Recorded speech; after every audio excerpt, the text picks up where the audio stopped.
কিছুক্ষণ পরে কনেকে হলুদ দিব, তার আগে আমরা একটু মেহেদি সন্ধ্যা করে নিচ্ছি। মেহেদি দিচ্ছি সবাই, সবার হাতে মেহেদি দিব আজকে। দেখেন কি সুন্দর করে মেহেদি দিয়ে দিয়েছে। এই যে সবাই মেহেদি পড়েছি। এখন কনেকে স্টেজে নিয়ে আসছি। গ্রামের হলুদ যে এত মজা, আসলে না আসলে বুঝতাম না। এখন কনেকে হলুদ দেওয়া হচ্ছে, সাথে পায়েস মিষ্টি খাওয়ানো হচ্ছে। যে আমার ভাসুর হলুদ দিচ্ছে।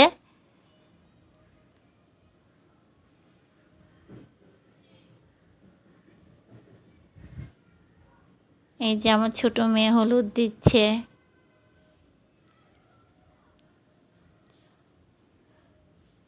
কেউ কেউ হলুদ দিচ্ছে, আবার সাথে একটু টাকাও দিচ্ছে। এটা অবশ্য গ্রামে খুব একটা রেওয়াজ, যে হলুদ দেওয়ার সাথে সাথে ওরা টাকাও দেয়। দেখেন প্লেটে কত টাকা। হলুদ শেষ হয়ে গেল, আমরা সারা রাত লুডো খেললাম। তারপরের দিন এই যে বিয়ের আয়োজনে হচ্ছে, বিয়ের রান্নাবান্নার আয়োজন হচ্ছে। কি যে বৃষ্টি, বিয়ের দিন প্রচণ্ড মুষলধারে বৃষ্টি হয়েছে। এত বৃষ্টি, তার মধ্যে গান টান বাজানো হচ্ছিল। এই যে রান্না চলছে, তার মধ্যে দেখেন কত বৃষ্টি হচ্ছে। এই বৃষ্টির মধ্যে রান্না করা হচ্ছে, কারণ দুপুরবেলায় বরযাত্রা চলে আসবে। গরুর মাংস রান্না হয়ে গিয়েছে। তার ফাঁকে আমরা একটু সিঙ্গারা খেয়ে নিলাম সবাই। এরপরে এই যে চাল, পোলার চাল নিয়ে নিল।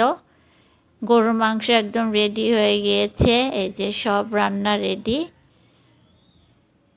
এই যে দেখেন কি সুন্দর স্টেজ সাজানো হয়েছে।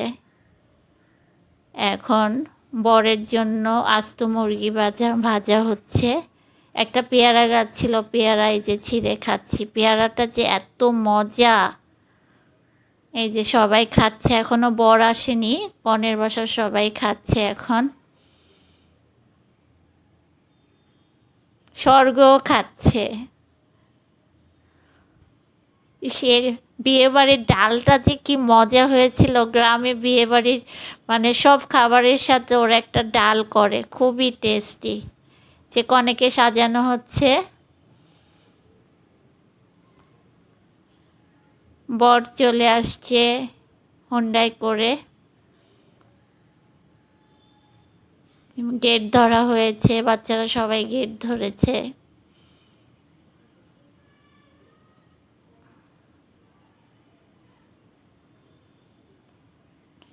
কনে পুরা রেডি, সম্পূর্ণ তাকে রেডি করা হয়েছে সুন্দর একটা। এখন কবুল পড়ানো হচ্ছে, কবুল পড়ানো শেষ। এখন বউকে নিয়ে চলে যাবে বর। কি যে মজার একটা দিন কাটলো। দেখেন কি সুন্দর বিয়ে বাড়ি সাজানো হয়েছে। এরকম গেট তো সচরাচর দেখাই যায় না।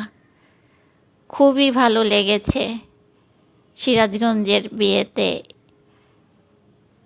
সবাই ভালো থাকবেন।